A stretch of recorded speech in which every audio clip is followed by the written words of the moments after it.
Hello बच्चों, welcome back. देखो, हमने पिछले क्लास में हमने यहाँ तक पढ़ लिया था। अब इसके आगे फर्स्ट हमने नॉर्थन माउंटेन पढ़ा था। इसके बाद अब आज पढ़ेंगे नॉर्थन प्लेन। ठीक है। सेकंड पॉइंट है, this plain is situated between the Himalayas and the peninsular plateaus in the south. जैसा कि आप सभी को पता है, नॉर्थन प्लेन हम किसे कहते हैं। देखो यहाँ पे मैप में मैं आपको दिखा रही हूँ।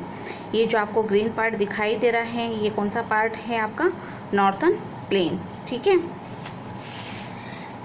नेक्स्ट है, the arc shaped plain is about 2400 kilometre long and is 150 to 400 kilometre in width. ठीक है। अब इसे समझिएगा, आर्क इसलिए लिखा है, ये आर्क होता है, इसे हिंदी में हम चाप कहते हैं। देखो, ये इस तरीके से आर्क के तौर पर दिखाई दे रहा है आपको। ठीक है। अब यहाँ देखो आप, ये जो है यहाँ से, ये नॉर्थ से लेकर ये वेस्ट टू ईस्ट। ठीक है। ये जो इसकी जो लंबाई दे रखी है वो आपको 2400 या फिर हम कह सकते हैं 2400 किलोमीटर दे रखी है। और अगर हम इसकी विड्थ की बात करके तो 150 to 400 दे रखा है। नेक्स्ट है आपका, it's area is about 7 lakh square kilometre. ठीक है। इसका एरिया कितना है? 7 lakh square kilometre. It is fertile land because it is made of fine soil called alluvium. ठीक है। ये जो एरिया है, प्लेन एरिया, नॉर्थन प्लेन जिसे हम कह रहे हैं, ये किससे बना हुआ है? फर्टाइल सॉइल से बना हुआ है। ठीक है। उपजाऊ मिट्टी से। Which is deposited bye Ganga, Brahmaputra and Indus river. और ये जो नदी है, ये जो मैदान है, ये किससे बना हुआ है? गंगा, ब्रह्मपुत्र और इंडस नदियों के द्वारा लाई गई जो मिट्टी है उसके द्वारा ये बना हुआ है। नेक्स्ट है, therefore 3 main river basin are located in the NP. NP means यहाँ पर हो गया आपका नॉर्थन प्लेन। ठीक है। अब ये तीन यहाँ पर बेसिन दे रखे हैं आपको, Indus basin, Ganga basin, Brahmaputra basin. थोड़ा सा यहाँ पे मैप में आपको बता देती हूँ मैं। देखो, ये जो आपको दिखाई दे रहे हैं यहाँ पर, ठीक है, ये इंडस नदी रिवर है। इसकी जो है ट्राइब्यूटरीज हैं, झेलम, चेनाब, रावी, ब्यास और सतलज। ठीक है।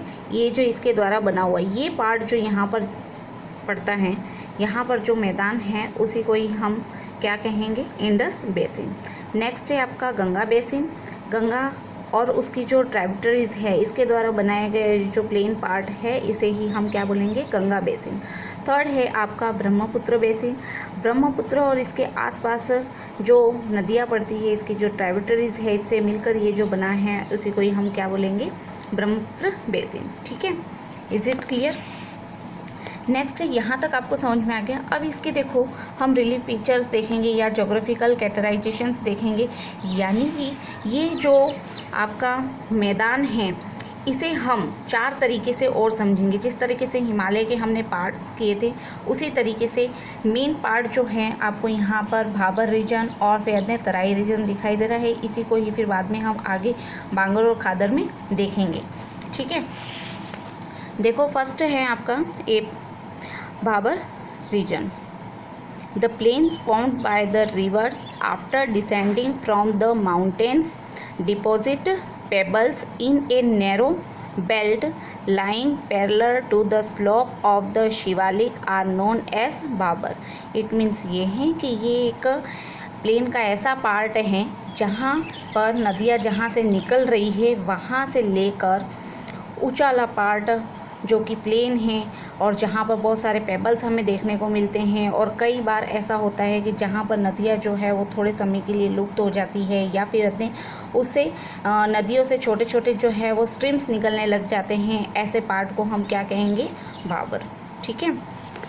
देखो, यहाँ पर आपको ये river Ganga originate from Gangotri reverse. ये जो आपको दिखाई दे रहा है पार्ट यहाँ से निकल रही है, देखो यहाँ पे आसपास बहुत सारे पत्थर है और ऐसा लग रहा है कि गंगा रिवर ना होकर कोई ऐसे नदी का कोई छोटा पार्ट नाले के रूप में निकल रहा है। ठीक है, तो ऐसे ही पार्ट और ऐसा ही ऊपरी भाग हम कह सकते हैं कि ये जो प्लेन है इसका जो नॉर्थन पार्ट होता है उसी को ही हम क्या बोल सकते हैं, भाबर। नेक्स्ट है आपका Terai region. To the south of Bhabar belt the streams and rivers reemerge and create a wet swampy and marshy region known as Terai.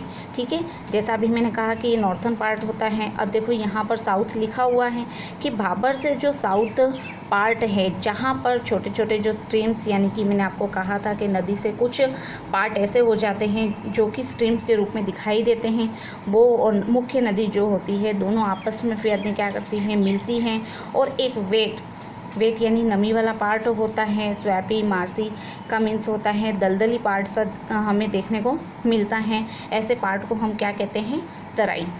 Next है आपका Bangar region formed by older soil, है ना। मैंने अभी आपको कहा था कि इसी को ही हम आगे अगर हम इसे जोड़कर देखें भाबर और बांगर को, यहाँ पर क्या कहा है, ओल्डर सॉइल, है ना, और यहाँ पर आपको दे रखा है डिपॉजिट पेबल्स। ठीक है, अब थोड़ा सा इस पिक्चर को, हालांकि एक्चुअल में ये पार्ट नहीं है पर फिर भी मैं आपको इसी के थ्रू बताना चाहूँगी।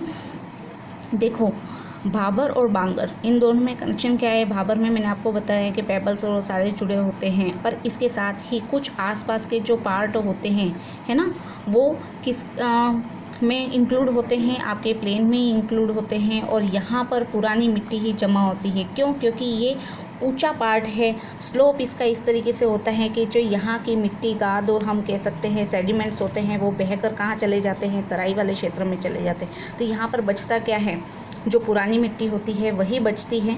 इस वजह से ऐसे पार्ट है, ऐसे ही जगह को हम क्या कह सकते हैं, बांगर। ठीक है, यहाँ पर अगर हम देखें तो ये वाला जो क्षेत्र, ऊपर वाला जो क्षेत्र रहता है, क्यों? क्योंकि यहाँ से नदी है, जैसे अगर गंगा नदी की हम बात करें, है ना, आप देख रहे हो ये गंगा नदी है, तो गंगा नदी जो ये स्लोप से यहाँ पर क्या होगा, ढाल कम होगा यहाँ से, यानी कि ये बह कर आ रही है तो यहाँ पर तो नई मिट्टी इकट्ठी होनी होगी। नई मिट्टी कहाँ इकट्ठी होगी, यहाँ होगी। ठीक है, तो यहाँ पर ये जो पुराना पार्ट है इसे हम क्या कहेंगे, बांगर